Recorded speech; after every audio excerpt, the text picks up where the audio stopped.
বিরোধী দলের আসনে আসেন এমন একজন ব্যক্তি, কারাগারে যার সান্নিধ্য পাওয়ার সুযোগ হয়েছে আমার জানা মতে তিনি ইসলামী ছাত্র সংঘ মতো এরকম একটা প্রচলিত ছাত্র সংগঠনের প্রোডাক্ট হিসাবে জামায়াতে ইসলামের রাজনীতিতে আসেন নাই। তিনি তার নিজস্ব চিন্তা থেকেই জামায়াতে ইসলামীকে দেখেন এবং নেতৃত্ব দেন। আজকের বাংলাদেশের সংসদের এই যে বৈচিত্র্য, এই বৈচিত্র্যের সঙ্গে বিগত 12টি জাতীয় সংসদের তেমন কোনো মিল খুঁজে পাওয়া যাবে না। 12টি জাতীয় সংসদের নির্বাচনের আগে এবং পরে, সংসদের ভিতরে এবং বাইরে সবসময় রাজনীতিটা ছিল কিন্তু একটা দ্বিদলীয় কাঠামোর মধ্যে।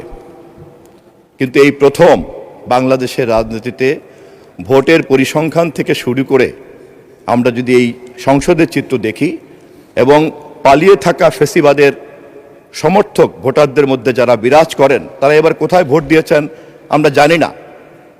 তবে জামায়াতে ইসলামী বাংলাদেশ সহ তার 11 দলীয় জোটের এবারের নির্বাচনের যে জাদুকরী সংখ্যা তা দেখে এটা একটা গবেষণার দাবি রাখে। কেননা জামায়াতে ইসলামী বাংলাদেশ স্বতন্ত্রভাবে যতবার নির্বাচন করেছেন ততবারই 5% মধ্যেই কিন্তু তার ভোট সীমাবদ্ধ ছিল।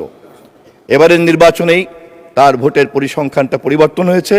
যে মুহূর্তে বাংলাদেশ আওয়ামী লীগের সমর্থকরা ভোটাররা বাংলাদেশের নির্বাচন করতে পারে নাই, ভোট দিতে আসে নাই।